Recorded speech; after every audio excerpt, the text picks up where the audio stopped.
Hello everyone, my name is Sniping is Fun, and welcome back to yet another Super Smash Bros. Discussion video. I'm finally back to recording them. Sorry for the long wait. Today's topic, this video's topic, is going to be based off Western character representation in Smash Bros. And basically who we currently have, and who else is eligible, and how many of them will ever make it into Smash Bros.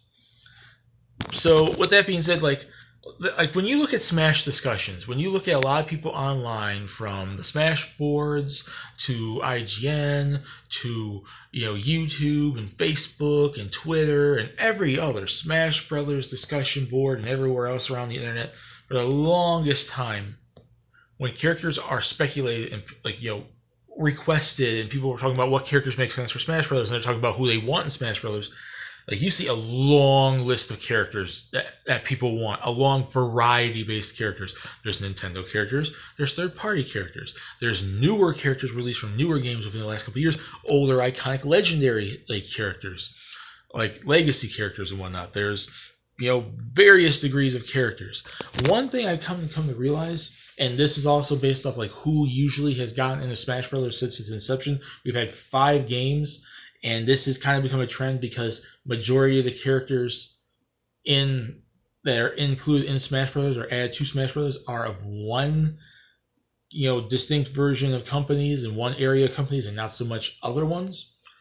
But you come to realize there's a lot of a lot of Japanese developed characters in Smash Bros. Which, yes, it's a Japanese developed franchise, developed in Japan, primarily mostly for a Japanese audience.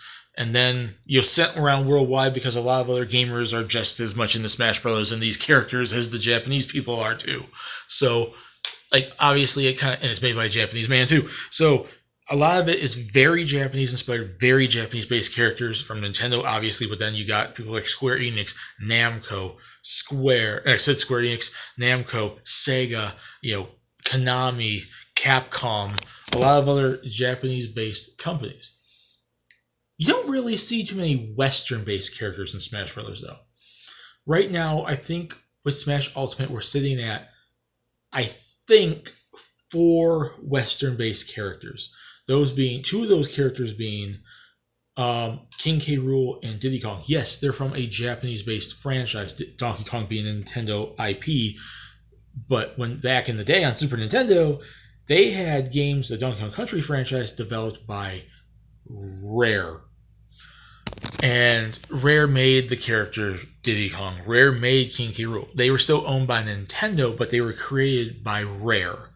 And then we have the likes of Banjo and Kazooie, who's also made by Rare, and then Steve from Minecraft, which was Mojang, but now they're owned by Microsoft, which both companies are Western-based companies. 4 characters in a roster that's pretty much 80, almost 80 some characters, 70 some characters right now, I believe, in Smash Ultimate, and only 4 of them were developed in the West. 4 of them were developed outside of Japan. And I'm not saying that is a bad thing, I'm just saying that's kind of a trope, kind of like a statistic, kind of like you look at it and you see, well, most Western-based characters have not gone to Smash Bros. But a lot of characters that people speculate for, a lot of characters I've seen people talk about, are also Western-based characters. They talk about Doomguy / Doomslayer. They talk about Shantae. They talk about numerous other Western-based created characters from all these different companies, like Assassin's Creed, like Ezio or someone from Assassin's Creed, Rayman. All these different Western-based characters are mentioned, brought up, and talked about in many Smash Bros. Discussions.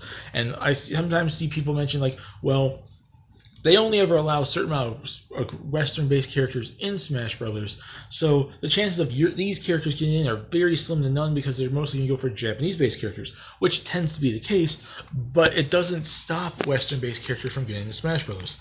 The first Western-based character we seen was Diddy Kong, was it back in Smash Bros. Brawl, and then King K. Rool, Steve from Minecraft, and Banjo-Kazooie all came now in Smash Ultimate, which means no Western-based characters were either in the original, in Melee, or in Smash 4.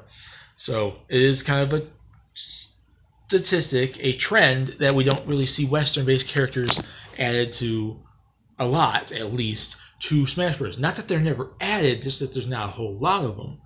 Probably because of wide appeal, probably because of like the wider appeal and whatnot, which is a good reason in some sense because a lot of the Japanese-based characters are usually more wider appeal probably than some of the Western characters. But at the same time, some of those Western characters do have some wide appeal because all four of the ones I mentioned are pretty popular in Japan. Like Minecraft's popular worldwide. That includes Japan. And Japan knew Banjo and Kazooie, and obviously because they're Donkey Kong characters, they know, Diddy Kong and King K. Rool and whatnot. And some of these other franchises probably have gotten some sort of popularity in Japan, like Assassin's Creed and Doom and whatnot. At least some sort of popularity. At least they sold a little bit. So it's not like you can't go both ways where it's like, well, Japanese characters are loved worldwide. These Western characters can't be because a lot of them are. It's just like I said, it's a trend in Smash Brothers for them to add more Japanese-based characters because, it's a Japanese-based company. There's probably more ties to these characters. And also, let's be fair, a lot of the most iconic characters in gaming came from Japanese companies. So there you go. But there's also a lot of Western-based ones too. Does that mean I don't think there should be more Western characters added? No, a lot of the characters people speculate and request, like Shovel Knight, like Shantae, like Doom Guy, like Crash Bandicoot, and Spyro the Dragon, and Rayman, and Ezio Auditore, and all these other characters from Microsoft or Activision or 2K or Sony, like their Western branch, or all these other Bethesda and whatnot, all these other characters, all these Western-based characters. A lot of them are iconic. A lot of them are from old school classic franchises, and I do think they deserve something. I do think at some point a lot of them probably do deserve to get in. I do think Shantae, Crash, Rayman, Doom Guy, and whatnot all deserve to get in Smash Brothers. Like at some point in time, maybe not all of Ultimate because we only supposedly have 3 spots left unless they add another Fighters Pass, but future Smash Bros. Games. They're icons of gaming, and icons of gaming can come from anywhere. But the trend has been that it's mostly been Japanese-based characters, and that's kind of led to a lot of speculation being like, well, let's start forcing and speculating more of these Western-based characters, but also like, well, let's not speculate them too much because there's it's a rule, a trend that these characters don't tend to get in Smash Bros. All the time, or sometimes they have to be changed or something. Like a Doom Guy would have to be censored or something, so on and so forth. But it's like, I think there's room for both, and I do think there's a lot of Western-based characters that do deserve to get in Smash Bros. More often. And Sakurai and Nintendo have shown interest and love and support for various Western-based companies. The support on Nintendo systems, there's a lot of Western-based companies that are supporting Nintendo, like Bethesda. Nintendo and Sakurai and whatnot have given Grant Kirkhope, creating the music for Banjo and Kazooie, and there's our Western-based, musicians and stuff that got to develop some of the music in the Smash Bros. Franchise. Western developers helping with it and whatnot. Not just Namco, not just Nintendo themselves. They got a lot of different developers, including Western developers, to help develop the series and other collaborations and other third-party support on Nintendo and whatnot. I do think there's room to add more Western-based characters because in terms of icons in gaming, they can come from anywhere. There's a lot of icons in gaming, new and old, newer franchises, older franchises that are from Western, non-Japanese-based companies. And I do think there's room for it to grow. I do think you can add more over time.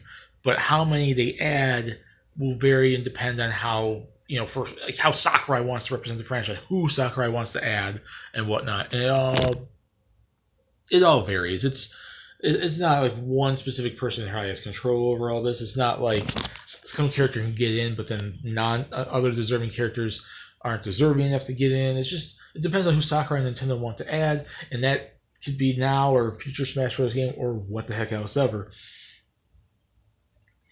So I do think there should be more Western-based characters in Smash Brothers. Right now, it's only 4 out of almost 80 characters, and maybe one of these, we got Steve from Minecraft in this current Fighters Pass 2. Could we get a second one or maybe a third one in the rest of the Fighters Pass? Some people speculate that, but then they also we got one in each, so maybe let's start speculating more Japanese-based characters. I don't know. It varies, and there's a lot of characters that deserve it. But whether or not the character ever gets into Smash Brothers is an entirely different story because there's a ton of deserving characters from across the world, from Europe and to Japan to America to wherever developed, that at some point deserve to probably be in Smash Brothers, and some are more deserving than others, and whether or not they ever get into Smash Brothers is pretty much up to Nintendo and Sakurai and the developers if they could work with Nintendo and whatnot. and allow it. So, yeah, with that being said, I think there should be more in the game. It all depends on who they add. Certain ones make more sense than others. And over time, we probably will start seeing some more Western-based characters added in Smash Bros. But I doubt it's ever going to overtake the Japanese-based characters because Nintendo, as a Japanese company, tends to have more of a Japanese taste, more Japanese audience, and like be have better relationships with a lot of more Japanese companies. So, and then a lot of them are more iconic characters too. And we still have a ton of Japanese characters that are not yet in Smash Bros. So tomato, tomato, whatever works out. That's about it. Like Smash Brothers is just going to see characters for whenever, I guess. So yeah, that's my video.